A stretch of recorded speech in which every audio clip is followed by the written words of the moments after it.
You've just stepped into the undercurrent, where silence speaks, and the dead have stories, where trials twist, lies tangle, and justice waits in the dark. This is 12 Gauge, bet, not just reporting, relentless pursuit. Homicide files, chalk lines fade, but the pain still breathes in the scars they made. Names on a flyer, tears on a post. We speak for the voices that need it the most. From alleyway blood to courtroom lies, we break it down raw, no suit, no disguise. Autopsy ink and ballistic threads, each theory we chase, every word they said. Crime don't sleep, and neither do we. Mic to the ground where the truth runs free. Learn, 12 Gauge locked on the case, tracking the truth, no time to waste. From cold-blooded murder to trials on the stand, we dig through the dark with a mic in hand. Missing souls, addiction scars, forensics lit under justice stars. You want real? We speak that flame. Awareness, theory, remember the name. 12 Gauge, we aim with truth. Late night reports, body cam rolls, whispers in courtroom, shattered parole, patterns in blood, a trace on the blade, every unsolved tale, yeah, we invade the attic. This is 12 Gauge Investigative. Let's jump in.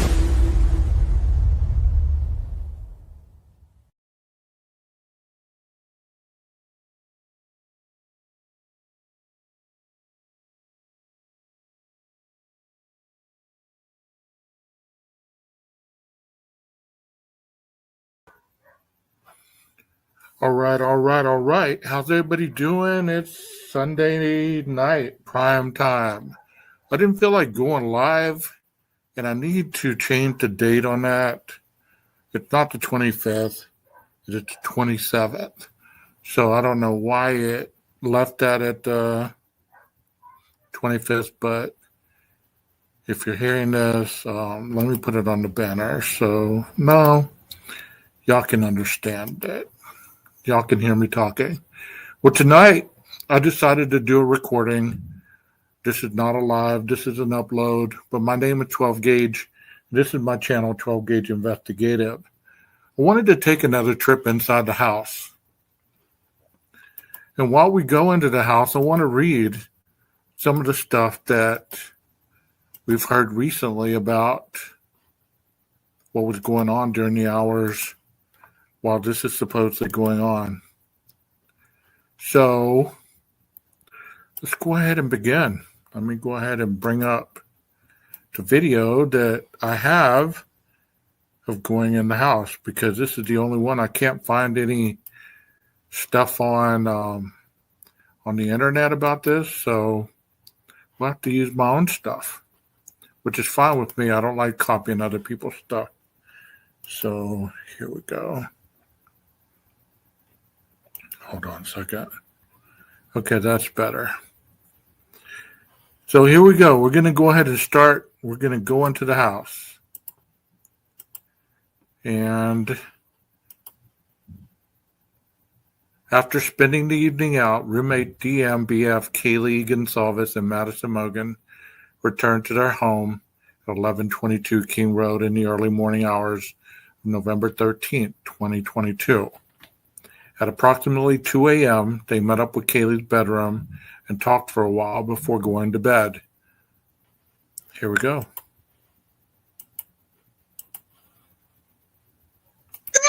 Rolo has his own channel. I'm not even sure. Who could I be?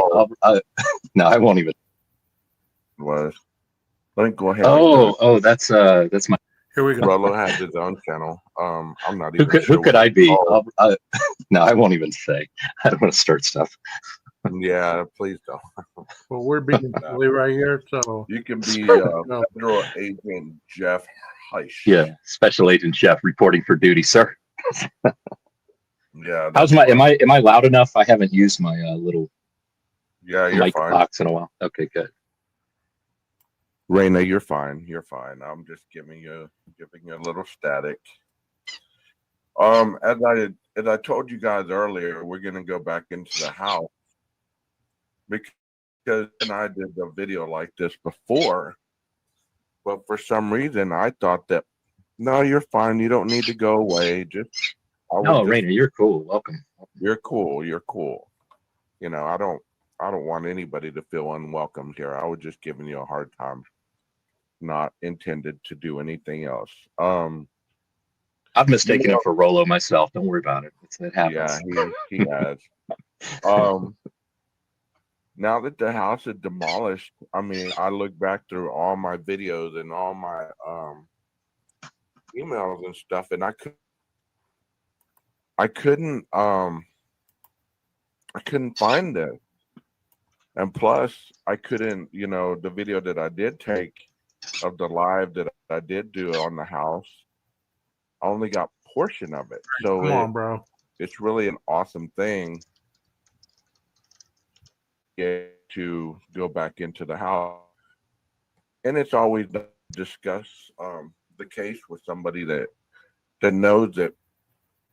This one says, you want to read that, Jeff?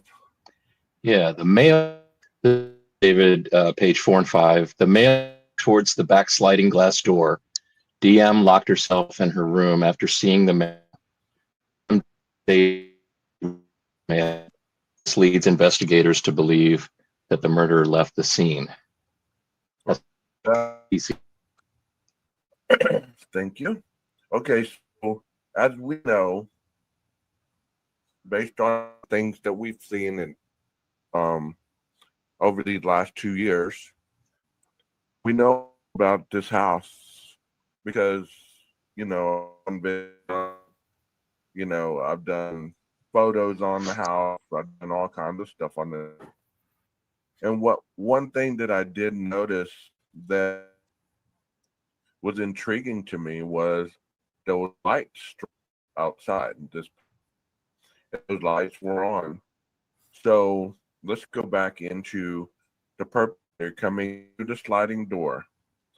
I've heard multiple theories on this sliding glass door, some of which have coincided with Jeff's own theory at the very beginning when him and I started talking, that this sliding glass door could have been broken. Or that the lock could have been installed improperly, and all that would have had to do was raise up on this slider and open it up. What do you think? Right. About yeah, that? mine was. Yeah, my sliding. Well, you know, we're going to fast forward it just to get into the house, because we sit there and we talk about a lot of things. And granted, the house probably wasn't lit up like this. It was probably a lot darker. But my point of reference was that those lights on the back porch would have illuminated some of this kitchen. And we've discussed also that there could have been some lights hanging up in the living room that would have illuminated that little area also. But what I just read, let's take it back in time, where after everybody has spent the evening out, Dylan, Bethany, Kelly, Madison returned to their home at 1122 King Road in the early morning hours of November 13, 2022 at approximately 2 a.m. They met up in Kaylee's bedroom and talked for a while before going to bed. So let me see if I can fast forward this to Kaylee's bedroom, because I do go up the stairs here. Let me just go ahead and turn this off. The voice is off, so you don't have to hear all of our chatter. Okay, that is Xana's room. And we'll get back to Xana's room. So that's Dylan's room right there. So everybody went to their prospective rooms. Dylan, Bethany, Kaylee, and Maddie, after they met up at 2 a.m. As you can see here, that is Maddie's room. Off to the left-hand side, the bathroom is in front of her room. And Kaylee's room is right here. So supposedly they met up at 2 a.m. in Kaylee's room. And they were discussing just whatever. They're talking about girl talk, whatever, how the night went. The fifth roommate, Dana Canota, who was out with her boyfriend, Ethan Chapin, was not home yet at 2 a.m. The PCA said they were home by 4 p.m. or 4 a.m. and they were all in bed, supposedly, at least in their rooms, possibly sleeping. The roommate debated going out to a food truck for a late snack, prompting DM to send a text at 2:10 a.m. to an Uber driver she knew to see if he was driving. Ultimately, however, the girl decided to just go to bed. So as I showed you, we'll go back. The girl decided to go to bed. So as you're walking backwards, you saw where Madison's room is. Down these stairs to the right is Dylan's room. And Bethany, of course, lives on the first floor. This is Dylan's room, as we all know. So it continues to state, at approximately 4 a.m., Dylan heard strange noises and crying coming from the bathroom. So let's go back up the stairs to what I believe she may have heard crying coming from this bathroom. Because if we look at this specifically, her room is right under this. So it says, at approximately 4 a.m., DM heard strange noises and crying coming from the bathroom. She opened her door at one point and saw a man dressed in black with a ski mask on walking by her bedroom door. She then placed calls and texts to her other roommate to see if they were awake. Only BF, who resided on the ground floor, answered. They spoke once for 24 seconds, during which DM told BF she thought she heard something.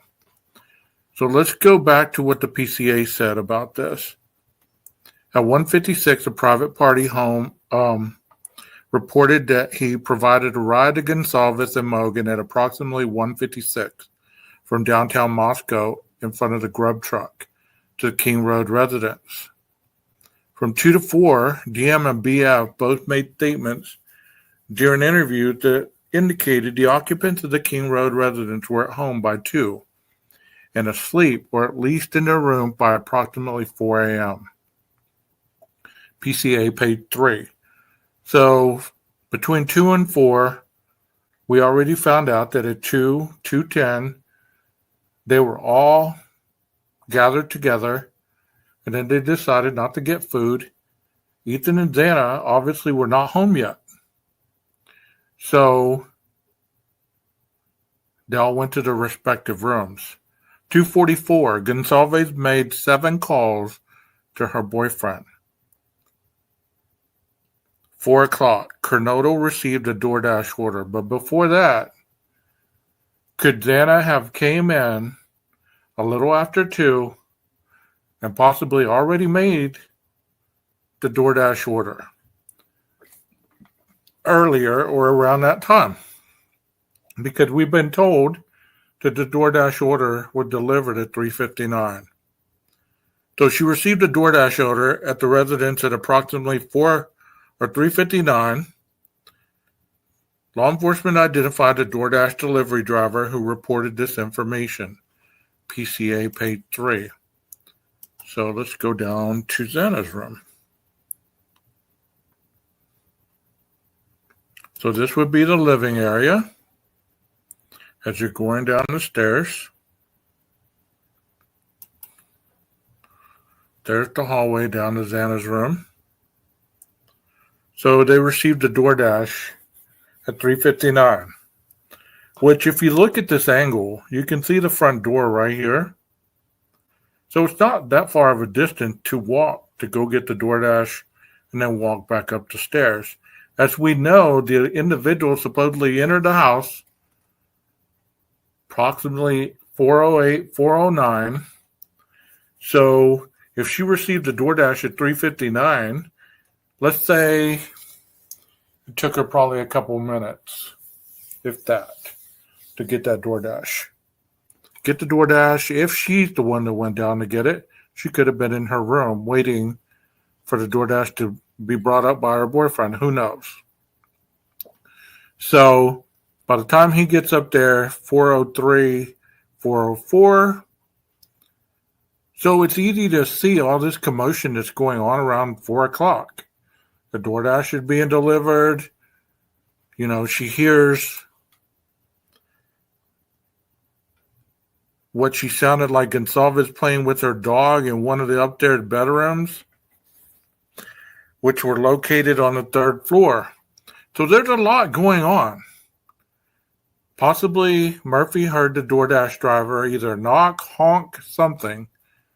Then I opened the door. He started jumping around and running around because he heard movement in the house.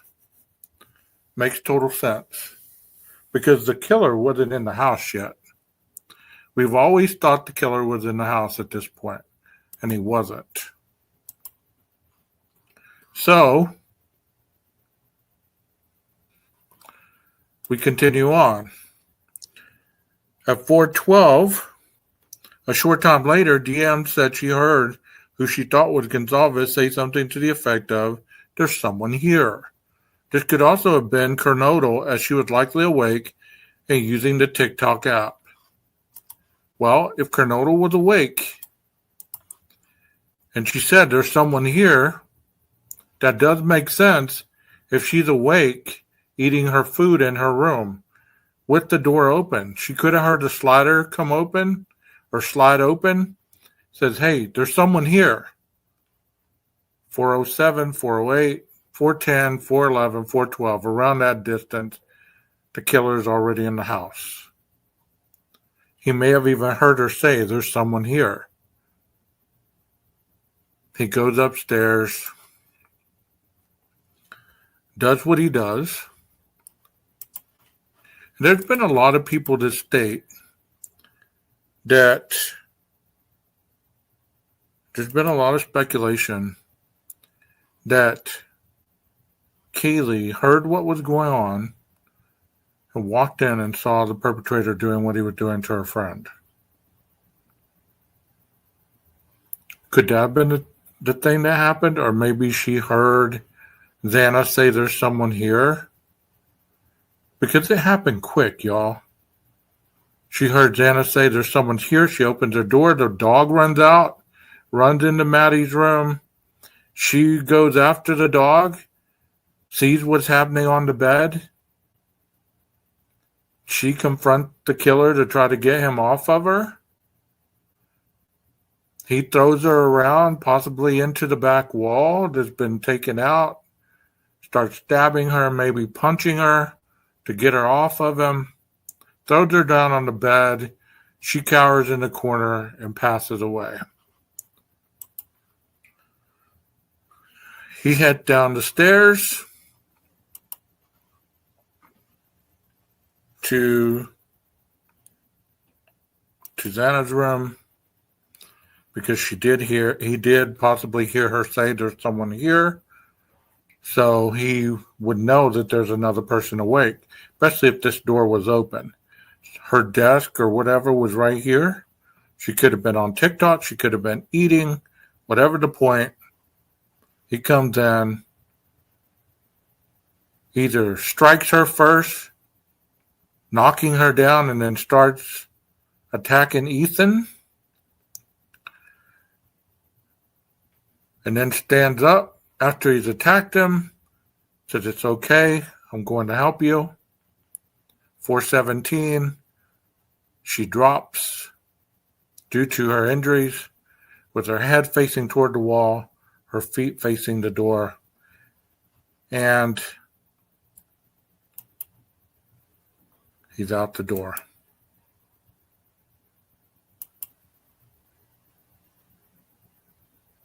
And there's Madison's room.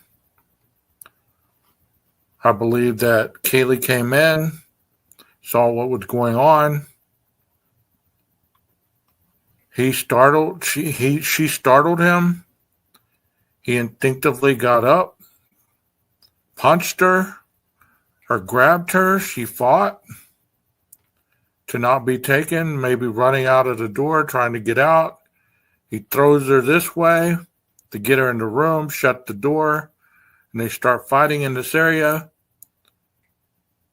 He stabs her repeatedly and throws her on the bed. She starts crab walking back to the corner because she's scared, not realizing she's been stabbed. If she does realize it, doesn't realize how bad. He jumps at her and starts slashing at her some more, and she passes away. Then he leaves the room.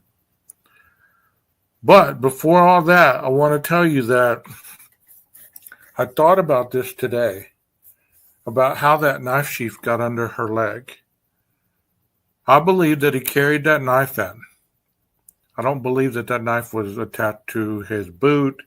It was attached to his whatever he was dressed in. I believe he carried it in with it unsnapped. And as soon as he got in the room, he pounced on her like an animal on prey and let the knife sheath go and started either choking her or stabbing her, whether she was on her stomach or whether she was on her back. She possibly fought, or she possibly did not. Either way, that's my theory on how the knife sheath got under Madison. At 417, a security camera located at 1112 King Road, a residence immediately to the northwest 1122, picked up distorted audio, what sounded like voices or a whimper, followed by a loud thud. A dog can also be heard barking numerous times, starting at 417. The security cameras is less than 50 feet from the west wall of Cornado's bedroom, PCA page 4. And then the next morning, on November 13th at 11:58, officers responded to the residence after a 911 call reported an unconscious individual. Moscow Police Department press release, the 911 call is not mentioned in the PCA. So, we go from Madison's room. Dylan starts texting. Hold on, let's get to the bottom floor.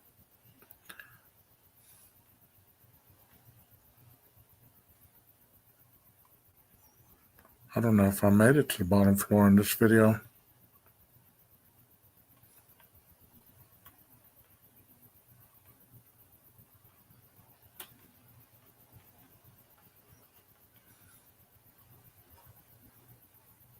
I don't think I did. I think we started talking about Kaylee's room. Hold on, let me see what this leads to. Okay, that's Dylan's room. And that is the spare bedroom. And that is Bethany's room right there.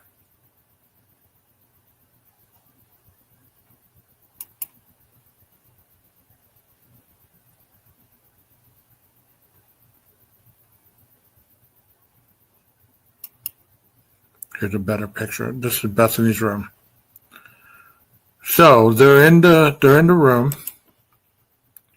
but before that, start texting at 422 to 426. No one is answering. Dylan to Bethany. DM to Bethany. I'm really confused right now. DM to Kaylee. Kaylee. DM to BF. What's going on? BF to DM. Yeah, dude, what the fuck? BF to DM. Santa was wearing all black. DM to BF. I'm freaking out right now. No, it's like a ski mask almost. BF to DM. Shut the fuck up. BF to DM. Actually, DM to BF. Like he said, something over his head and little in mouth. DM to BF. Bethany, I'm not kidding. So freaked out. BF to DM. So am I. DM to BF. My phone is going to die. Fuck. BF to DM. Come to my room. BF to DM. Run. BF to DM. Down here. DM to BF. I'm scared though. BF to DM. Yeah, I know, but it's better than being alone. So at that point, you don't hear any kind of like, like they're really freaked out. And this would be the path that she took. And as we've noticed in some of the documents, as she was running by, supposedly she saw Xana, whose head was facing the wall and her feet toward the door, where she thought she was passed out. And like I said last night, obviously this has happened before. Otherwise, she would have taken notice that this was an odd behavior from one of her roommates. And she probably thought her boyfriend's in there with her. If she's in trouble, he'd be screaming for us to help him. If she even gave it that much thought. I'm probably giving it more thought than she thought. She thought probably what was stated in the documents, that she's passed out. She's freaking out. She's scared. She's not sure what's going on. She saw the man pass by and head out the slider. She's heard noises. She's heard crying. But she's not certain what's going on. She head down to Bethany's room. And she stayed down there. But when she got to Bethany's room, she started trying to get a hold of people still. Which, if you were guilty, would you be trying to get a hold of people still? Or would you be like just running out of the house and being like, well, I'm going to protect myself. I'm out of here. So they're down in Bethany's room. And during the foregoing exchange, DM also attempted contacting Ethan Chapin through Snapchat. She again tried calling Kaylee and Xana, but neither responded. DM then exited her room and began running toward BF's bedroom, as what we saw. On her way, she noted Xana laying on the floor of her bedroom with her head toward the wall and her feet toward the door. DM thought Xana was drunk. Logical. Once DM arrived at BF's room, they locked the door and both made additional unanswered calls to other roommates.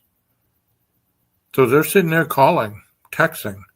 At 4:32, DM again texted Kaylee, please answer. With no response, between approximately 5 a.m. and 6:30, DM engaged in activity on her phone, primarily creating, editing, and deleting images and videos. Her phone activity ceased until 8:05. Then DM accessed Instagram for a few minutes. Also looking to see if anybody's responded to her. At 10 a.m., DM again accessed Instagram and communicated over Snapchat. At 10:23, she texted Madison asking, are you up?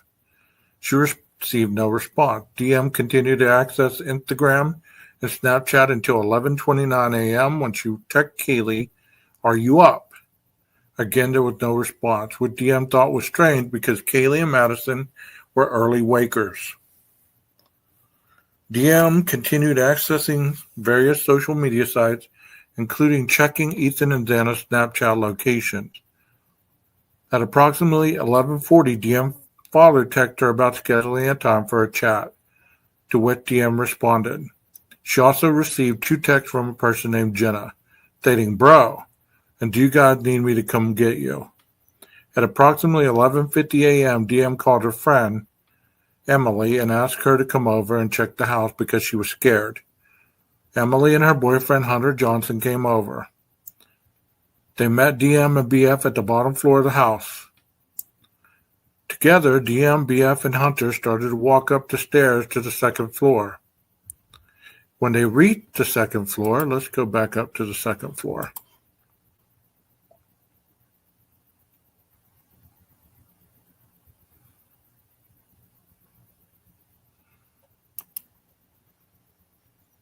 Well, that's too far. Good grief. When they reached the second floor, Hunter went to the kitchen to grab a kitchen knife. When he came out, DM saw Xana again for a split second. Let me see if I can find the one where you can see down the hallway. But that would be easy for you to see, possibly as she was standing at the top of the stairway. Okay, there it was.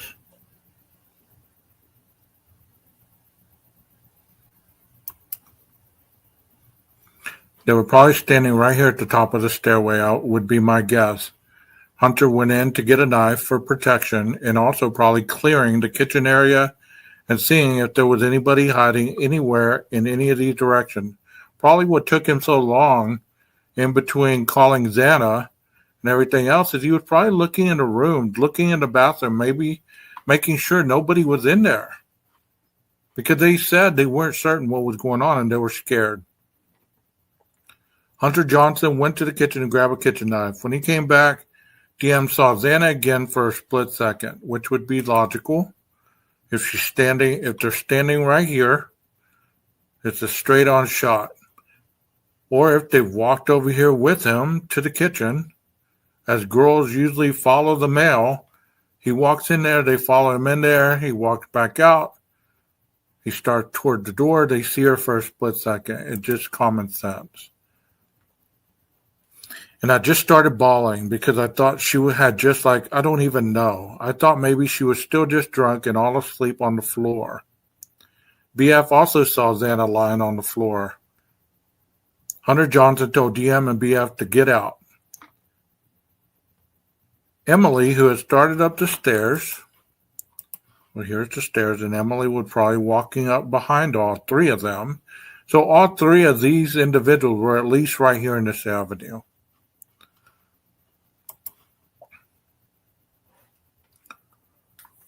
After Hunter instructed her not to come any further, they both went outside. Shortly afterwards, Hunter exited the house and told them to call 911. He was pale white and mentioned something about someone being unconscious.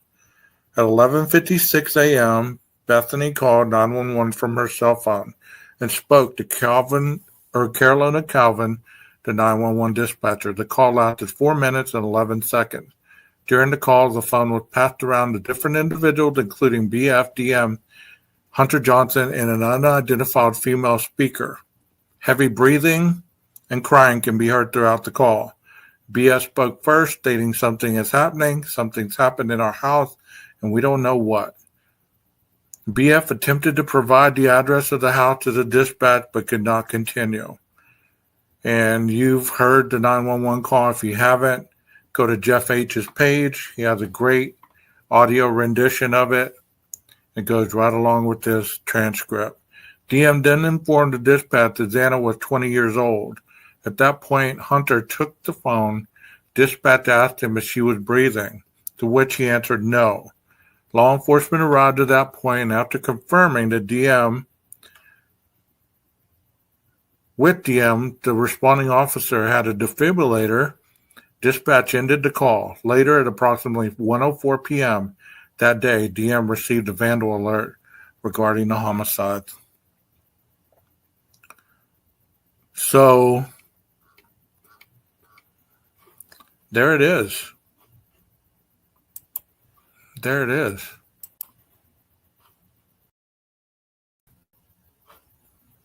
It doesn't get any clearer than that. It really doesn't. You know, and you've been able to see photos of the house as I just walked you through it. Because this is the crime scene. All the stuff leading up to it, him leaving his house, the drive to Moscow, all that other stuff, that to be discussed at a later time. I just took you through the house. And with all that I discussed, it took 34 minutes. And let's listen a little bit to what I have to say with Jeff, because I'm curious as to what we were talking about during this time.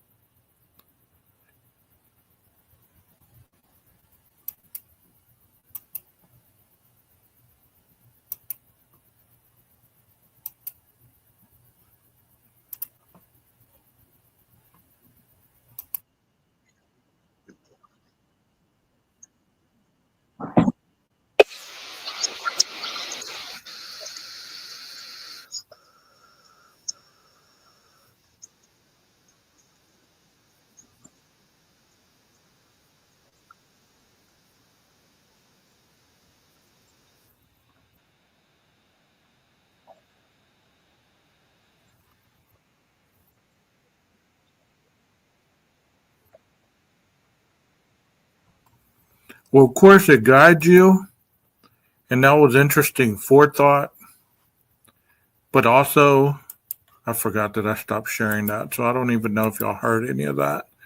But we're talking about when you walk into the slider, that the lights from the patio could have been illuminating into the kitchen, and the lights in the living room. I believe Tom said there was 121 of them strung up in the window. Those would have been illuminating the living room. So you would have had and plus the good vibe sign. So you would have had a good dim light following you through the house. So you would have seen shadows. You would have seen the outline of a person. The closer they got to you, you would have been able to see facial structure, possibly, facial features, bushy eyebrows, but probably not much else. You would have been able to tell if the person was skinny, if they were bulky, if they were, I just don't know if he was carrying the weapon with him or if that was. See, my theory has always been that the K-bar broke and that he possibly had kind of like a machete weapon as backup, the larger weapon. And I've always said that. And people have always said, no, there was only one weapon. There's no way that knife would have broke. With as many stab wounds and as hard as he was stabbing through these people, I believe that knife could have broke. I've broken one before. Not by stabbing anybody, but, by other things. It's pretty durable, but you know what? Nothing is fallible. But that's just my impression, maybe not even a machete, like one of those long ones. I'm talking about probably, one of it could have been like, I don't know, 12-inch machete, something shorter, where, it had the same kind of effect as the K-bar, just had different wound structure to it. Whatever it was an edged weapon, whatever it was. So we've never been told specifically that I can remember that it was just the K-bar.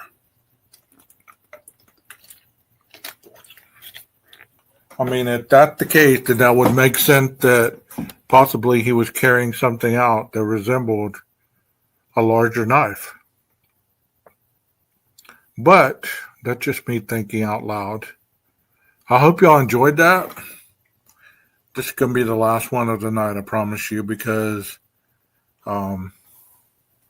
tomorrow's Monday and I'm back at it. Let me know in the comments or in the live chat your thoughts and your beliefs.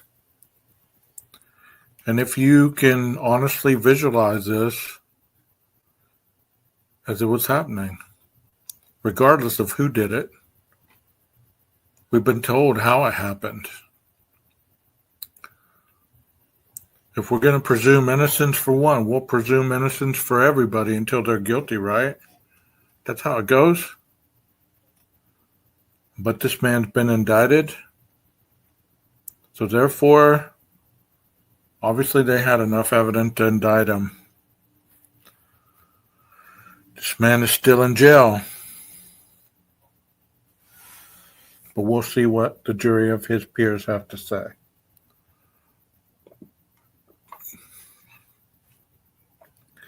And that's really all I have for you tonight. Y'all have a wonderful night. Maestro, cue that music.